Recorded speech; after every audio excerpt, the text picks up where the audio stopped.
Halo guys, welcome back again to my channel bersama saya Hansa di sini, dan seperti biasanya setiap harinya saya akan membuatkan video seputar cryptocurrency.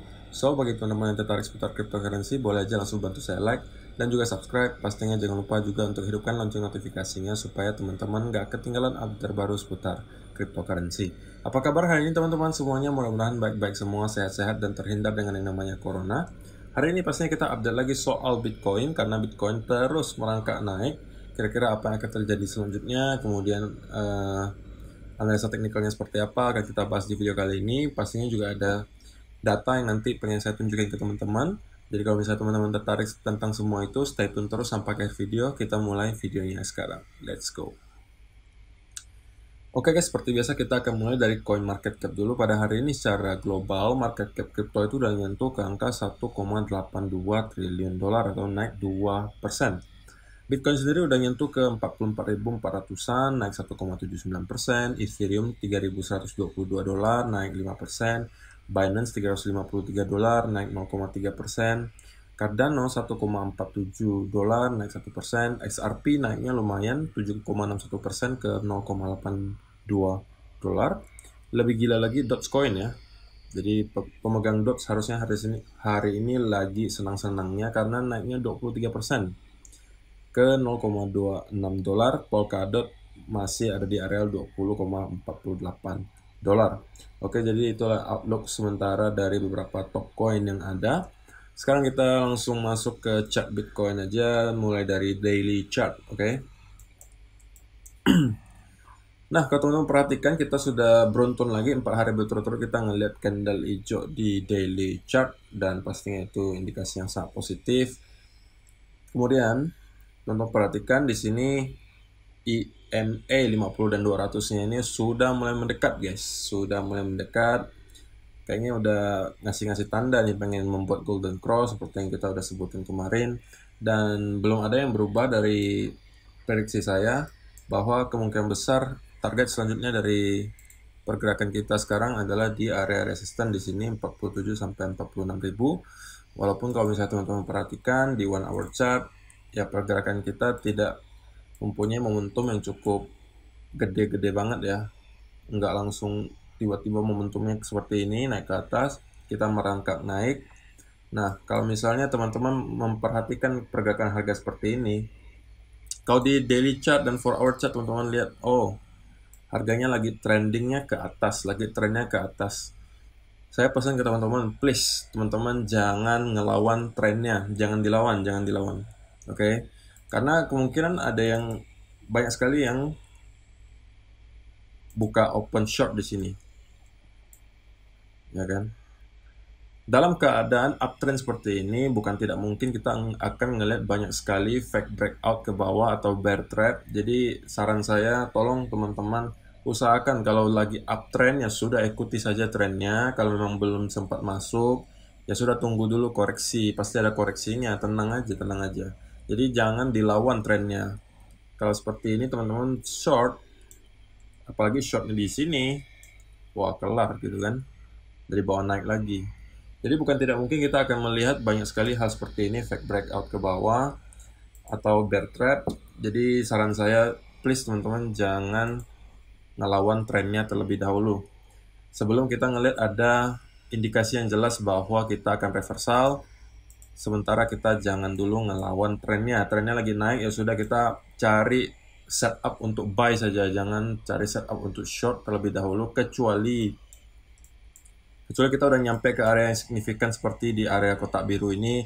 Ya kalau misalnya teman-teman iseng, memang gatel gitu pengen short ya sudah. Kalau di sini kemungkinan kita mempunyai setup dan alasan yang jelas gitu ya. Kalau misalnya teman-teman short tiba-tiba di sini tanpa ada alasan yang jelas, tanpa ada setup yang jelas, menurut saya itu agak berbahaya.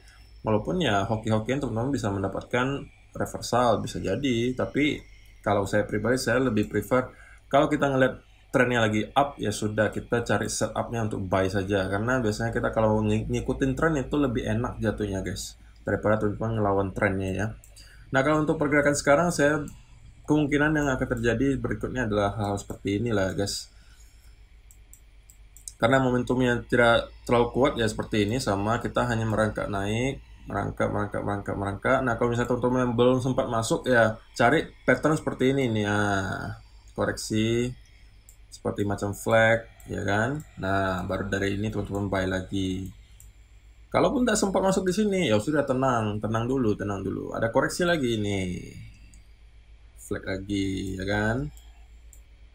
Nah, buy sini. Nah, kayak gini baru benar. Karena kita lagi uptrend, ya sudah kita cari setupnya untuk buy saja guys. Jangan dilawan trennya. Kalau misalnya teman-teman tetap mau short, ya tunggulah di area-area yang memang menjadi resisten kita dan juga menjadi area yang signifikan yang sudah kita bahas di video sebelumnya, yaitu di sekitaran area 47 dan 48.000. Di bawah itu menurut saya kita masih akan kemungkinan untuk ngerangkak naik terus, walaupun ya nanti mungkin masih ada yang model-model seperti ini, fake breakout ke bawah, di bawah lagi naik ke atas, ya kan? Ya, seperti ini modelnya ya. Saran saya tetap jangan sampai teman-teman short kalau misalnya kita dalam keadaan uptrend seperti ini, oke? Nah, kalau misalnya teman-teman perhatikan di gambar ini ada satu gambar yang cukup menarik ya menurut saya nih. Beberapa bull run sebelumnya, ketika kita mencapai puncak itu guys, pergerakannya semua rata-rata mirip banget. Ketika ada konsolidasi, setelah konsolidasi itu parabolik pergerakannya. Jadi naiknya itu kencang banget ke atas. Sebelum, kalau udah seperti ini modelnya, paling parah itu 2011 udah kayak roket, teman-teman lihat aja. Pergerakannya naik terus.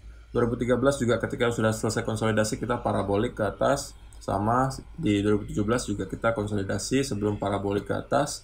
Nah, apakah di 2021 juga akan terulang seperti model 2017 dan 2013 yang dimana kita konsolidasi atau koreksi di pertengahan bulan, kemudian parabolik ke atas? Ini juga harusnya kita bisa membuat model semacam ini, walaupun kita koreksinya ya berbeda ya bentuknya dengan yang sebelum-sebelumnya, memang tidak harus sama sih. Dan saya pikir memang kita masih akan melanjutkan kenaikan ke atas gitu ya. Oke, jadi kayaknya pesan untuk hari ini cukup jelas lah ya guys. Kalau misalnya teman-teman pengen buy, itu cari dulu pattern yang seperti tadi saya tunjukin. Ketika kita misalnya merangkak terus naik ke atas, kemudian ada semacam flag, nah teman-teman boleh masuk, ya kan? Di sini lagi kalau ada flag lagi, nah ini juga boleh gitu ya. Saran saya yaitu teman-teman usahakan kalau kita dalam uptrend jangan dilawan trennya guys. Takutnya nanti berakhir seperti ini. Kalau misalnya teman-teman disiplin, sebenarnya ya fine-fine aja ya kalau teman-teman mau ngelawan tren, misalnya mau counter trendnya nggak masalah sebenarnya, asalkan teman-teman harus disiplin, super disiplin gitu ya. Karena kalau misalnya teman-teman misalnya short di sini, kemudian teman-teman nggak pasang stop loss gitu ya, karena ngelihat oh ini pasti bakalan turun nih, tinggal menunggu waktu aja kapan gitu ya, tahu-tahu malah naik terus, ujung-ujung apa yang terjadi? Teman-teman terlikuidasi. Nah, itulah yang menyebabkan banyak orang sekali margin call itu karena ini guys. Stop lossnya tidak mau dipasang. Mereka selalu menganggap, oh kalau ada pattern ini maka yang selanjutnya terjadi harus ini. Nggak bisa seperti itu guys. Nggak bisa seperti itu. Kita analisa teknikal itu ada probabilitasnya. Sebagus-bagusnya kita analisa itu selalu ada kemungkinan kita salah gitu. Jadi itu harus kita camkan di otak kita bahwa kita itu hanya analisa prediksi, tidak bisa 100% benar. Jadi kalau misalnya teman-teman open trade itu 100% stop loss harus sudah tahu dulu di mana.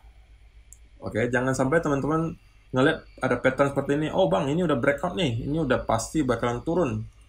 Tergantung waktu aja, kapan aja nih turunnya bang. Kalau naik lagi saya short lagi bang, saya tambah lagi short. Naik lagi saya short lagi bang. Nah itu juga kesalahan dari beberapa trader pemula ya. Mereka nggak tahan gitu ngelihat loss, bukannya di close itu malah ditimpa lagi, naik lagi di short lagi, naik lagi di short, naik lagi di short. Itu namanya teman-teman gali kuburan sendiri. Kalau hoki-hoki teman-teman oke lah, tiba-tiba mendapatkan reversal seperti ini, wah merasa jago gitu kan. Wah, ini udah memang benar kayak gini nih caranya nih Bang untuk mendapatkan cuan yang banyak gitu ya. Selama saya trading, semua kesalahan seperti ini udah saya lakukan guys. Udah pernah saya lakukan. Udah margin call berkali-kali sebelumnya juga udah pernah gitu ya. Dan hal seperti ini juga yang salah satu penyebabnya. Teman-teman oke bisa hoki sekali 2 kali dapat seperti itu. Tapi ketika trennya lagi kuat-kuatnya nanti, teman-teman seperti ini modelnya, setiap naik di short, setiap naik di short, saya jamin bukan 100 lagi, 200% teman-teman bakal margin call. Kecuali teman-teman dananya tidak terbatas gitu ya, selalu ada terus bisa dimasukin untuk menunda margin call gitu. Nah, jadi itu pesan saya untuk hari ini, semoga bermanfaat untuk teman-teman semua ya. Terima kasih udah nonton, pastinya jangan lupa untuk like-nya guys, like untuk bantu algoritma YouTube-nya. Terima kasih. Sampai berjumpa lagi di video yang berikutnya. Bye bye.